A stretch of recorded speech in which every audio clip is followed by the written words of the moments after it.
यति जिनो धृति धनुषा विषुमाला भवति योगी योधानां यद्वा करुणामय्यपि मोह रिपु प्रहतये तीक्ष्ण। पंचपरमेष्टि भगवान की जय। अनित्य 65 प्रकरण अपना चल रहा है। इसकी 35 श्लोक हम देख चुके हैं। आज 36वें नंबर श्लोक से प्रारंभ करते हैं। 36वें श्लोक का उच्चारण। वाञ्छत्येव सुखं तदत्र विधिना दत्तं परमो प्राप्यते नूनं मृत्युमुपाश्रयन्ति मनुजा तत्राप्यतो बिभ्यति इत्थं काम भय प्रसक्तहृदया मोहान्मुधैव ध्रुवं दुःखोर्मि प्रचुरे पतन्ति कुधियः संसार घोराणवे। संसार में मनुष्य सुख की इच्छा करते हैं, परंतु वह उन्हें केवल कर्म के द्वारा दिया गया प्राप्त होता है। वे मनुष्य निश्चय से मृत्यु को तो प्राप्त होते हैं, परंतु उससे डरते हैं। इस प्रकार वे दुर्बुद्धि मनुष्य हृदय में इच्छा यानी सुखाभिलाषा और भय मृत्यु भय को धारण करते हुए अज्ञानता से अनेक दुखों रूप लहरों वाले संसार रूप भयानक समुद्र में व्यर्थ ही गिरते हैं।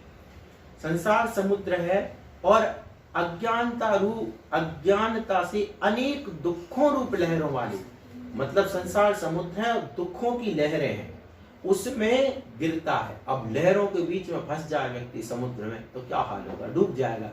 इसी प्रकार से अज्ञानता के कारण इसके अंदर एक तो सुखाभिलाषा है, मुझे सुख ही सुख प्राप्त हो, और एक मृत्यु का भय। ये अनित्यता दर्शाने वाली चीज है कि सुख तो चाहता है, दूसरी ओर मृत्यु का भय है। और दोनों बातें कैसी हैं? सुख मिलेगा किसके? केवल कर्म के द्वारा दिया गया ही प्राप्त होता है। अगर पुण्य कर्म होगा तो सुख मिलेगा, नहीं होगा तो नहीं मिलेगा। तो सुख तो वहां से मिलना था।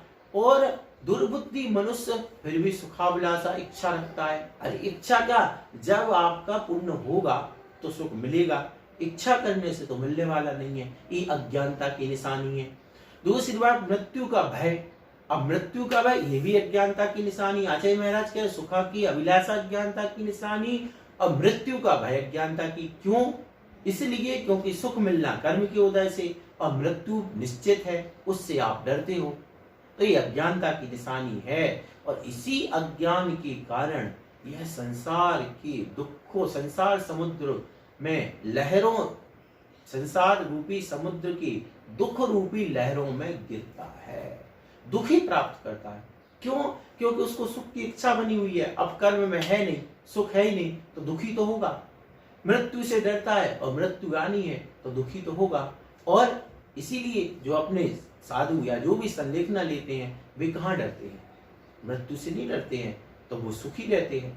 और जो डरते हैं मौत तो उनकी भी आनी है, लेकिन वे दुखी रहते हैं। कहने का मतलब ये है कि ये जो चीजें हैं, यह जो सुख है कर्माधीन है, मृत्यु एक निश्चित है, इनमें अज्ञान को छोड़ करके सच्चाई स्वीकार करनी चाहिए। यानी अनित्य है, सुख भी हमारा अनित्य है और जीवन है वह भी अनित्य है। जिस दिन मृत्यु आएगी जीवन पूर्ण हो जाएगा।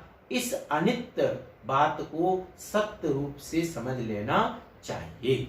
अगला श्लोक है 37 नंबर। स्वसुख पयसि दिव्यन मृत्युर्वर्त हस्त प्रसृत घन जरोरुप्रोल्लसल जाल मध्ये निकटमपि न पश्चात्यापदां चक्रमुग्रं भवसरसि वराको लोकमीनौघयेशः। यह बेचारा जल रूपी मछलियों का समुदाय संसार रूपी सरोवर के भीतर अपने सुखरूप जल में क्रीड़ा करता हुआ मृत्यु रूपी धीवर के हाथ से फैलाए गए घन वृद्धत्व रूपी विस्तृत जाल के मध्य में फंसकर निकटवर्ती भी तीव्र आपत्तियों के समूह को नहीं देखता है। क्या मतलब है? जिस प्रकार मछलियां सरोवर के भीतर जल कीड़ा करती हुई इतनी आसक्त हो जाती हैं कि उन्हें धीवर के द्वारा पकड़ने के लिए फैलाए गए जाल का भी ध्यान नहीं रहता, इसलिए उन्हें उसमें फंसकर मरण का कष्ट सहना पड़ता है। ठीक इसी प्रकार बेचारा यह प्राणी समूह भी संसार के भीतर साता वेदनी जनित अल्प सुख में इतना अधिक मग्न हो जाता है कि उसे मृत्यु को प्राप्त कराने वाले वृद्धत्व के प्राप्त हो जाने पर उसका भान नहीं होता, इसलिए वह अंत में काल का ग्रास बनकर असह्य दुख को सहता है। जैसे मछली है, जल में क्रीड़ा में लगी हुई है, शिकारी आता है, जाल फैला देता है और धीवर जो मछलियां पकड़ने वाला है उसमें वो फंस जाता है। अब फंस जाती, उसके प्राण चले जाते हैं, मृत्यु के दुख को उसको झेलना पड़ता है। इसी प्रकार से यह जो प्राणी है, यह संसार रूपी सरोवर में, तालाब में क्या कर रहा है, सुख में ऐसा समझ रहा है, थोड़ा सा जो अल्प सुख मिला है उस अल्प सुख में इतना आसक्त है, उसको पता नहीं चलता कि बुढ़ापा आ गया। और बुढ़ापा आ गया, जब मौत आने लगती है तो फिर रोने लगता है, डरने लगता है। इसलिए आचार्य महाराज कहते हैं कि जैसे जाल बिछाया उसने, शिकारी ने, धीवर ने, तो वह मछली समझ नहीं पाती है, वह तो अपनी जल कीड़ा में। इसी प्रकार से क्या हो रहा है कि आप यह जो मनुष्य है, यह भी क्या होता है कि प्रति समय उसके जो सामने आपत्तियां हैं, विपत्तियां हैं, उनका जाल फैलता जा रहा है और वह उसमें फंसता जाता है। लेकिन उसको अपने अल्प सुख के, जो थोड़े बहुत सुख है, उस सुखों के कारण वह जाल दिखाई नहीं देता है और एक दिन उसी जाल में फंस करके वह अपना जीवन बर्बाद कर देता है। कहने का मतलब क्या है, यह जीवन अनित्य है और इसमें जो सुख मिले वे भी अनित्य हैं। जैसे काल पूरा होगा, निकल लो। तो यहाँ पर मछली और तालाब का उदाहरण दिया है अपने को समझाने के लिए कि यह व्यक्ति भी उसी मछली के जैसा है जो आने वाली विपत्ति को नहीं देख पा रहा है। जैसे मछली उस जाल को नहीं समझ पाती है, ऐसे ही हम दुखों रूपी जालों को समझ लें या मृत्यु रूपी जाल को अपन नहीं समझ पाते हैं। यहाँ पे यद्यपि वृद्धता रूपी जाल, मतलब वृद्धपना का जाल आ जाता है और उसमें फंस करके यह जीव इस पर्याय को पूर्ण कर लेता है। इस प्रकार से इस श्लोक को समझना है। अगला श्लोक है 38 नंबर श्लोक। शृण्वन्नन्त गोचरम गतवतः पश्यन् बहून् गच्छतो मोहादेव जनस्तथापि मनुते स्थैर्यं परं ह्यात्मनः संप्राप्तेऽपि च वार्धके स्पृहयति प्रायो न धर्माययत् तद्वधनात्यधिकाधिकं स्वमसकृत् पुत्रादिभिर्बन्धनैः। मनुष्य मरण को प्राप्त हुए जीवों के संबंध में सुनता है तथा वर्तमान में उक्त मरण को प्राप्त होने वाले बहुत से जीवों को स्वयं देखता भी है, तो भी वह केवल मोह के कारण अपने को अतिशय स्थिर मानता है। इसलिए वृद्धत्व के प्राप्त हो जाने पर भी चूंकि वह प्रायः धर्म की अभिलाषा नहीं करता, अतएव अपने को निरंतर पुत्रादि रूप बंधनों से अत्याधिक बांध लेता है। ध्यान ही नहीं रहता है कि मेरा बुढ़ापा आएगा और बुढ़ापा आएगा यानी जाऊंगा, तो वह क्या कर लेता है, पुत्रादि रूप बंधनों से अपने आप को बांध लेता है। कैसे? मनुष्य मरण को प्राप्त हुए जीवों, दूसरे लोग मर रहे, ये तो सुनता है, और वर्तमान में उक्त मरण को प्राप्त होने वाले, अब पहले जो मर चुके उनके बारे में पता है कि हमारे दादे परदादे गए थे, और जो मर रहे हैं उनका भी पता है।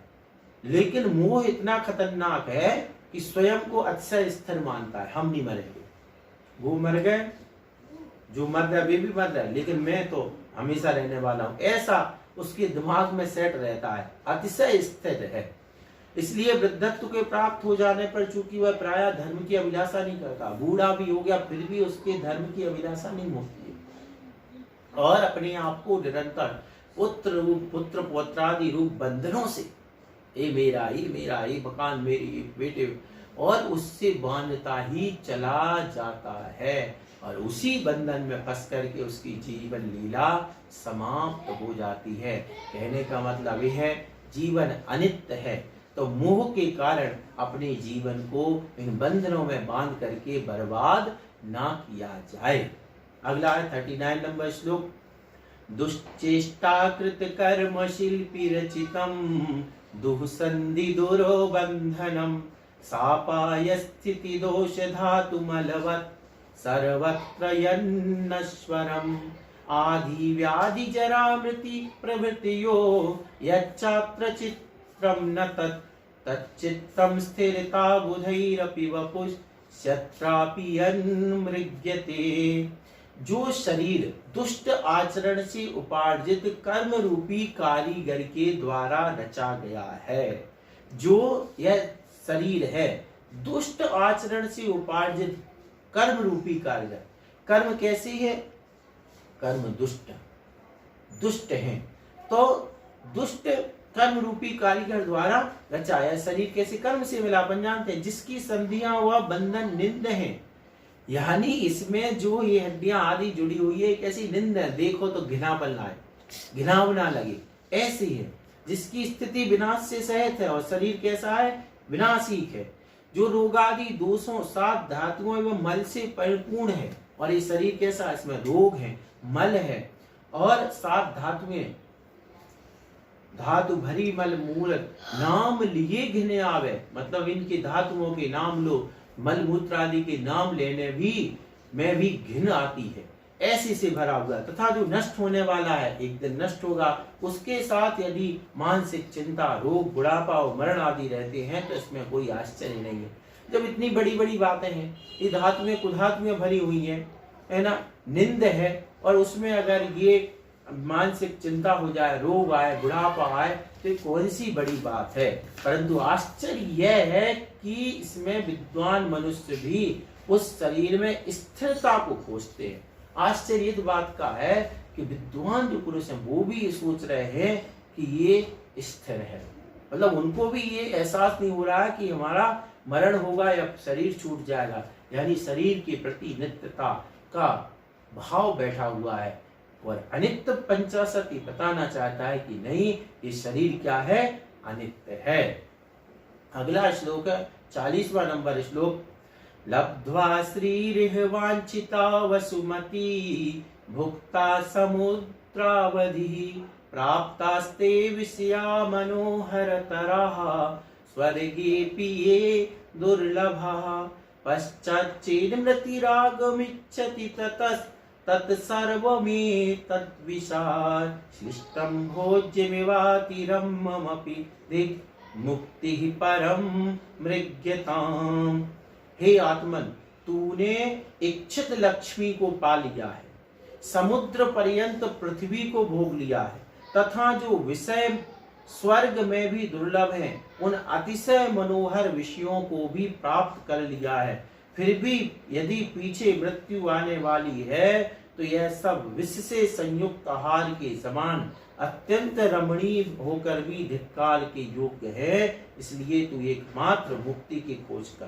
कितनी बड़ी बात कही कि तुम जितनी लक्ष्मी पैसा चाहते थे वो प्राप्त हो गया, समुद्र पर्यंत पृथ्वी, सारी पृथ्वी 6 खंडों को जीत लिया हो, और विषय जो विषय स्वर्ग में भी दुर्लभ हो, ये कल्पना की जा रही। आचार्य महाराज कह रहे ऐसे भी विषय तुम्हें मिल गए जो स्वर्ग में भी नहीं मिले, इतने विषय भी मिल गए, फिर उन विषयों को फिर भी पीछे मृत्यु आने वाली है, तो ये सब विषय विष से, ये सब विषय जो है विष से संयुक्त आहार के समान अत्यंत रमणीय हैं।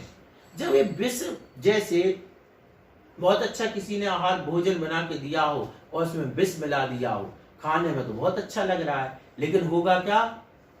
ऊपर चले जाओगे, मृत्यु हो जाएगी। क्यों? क्योंकि उसमें विष मिला हुआ है। इसी प्रकार ये विषय भोग आदि हैं, जितना प्रभुत्व है, ये विष मिश्रित आहार के समान समझो। क्यों?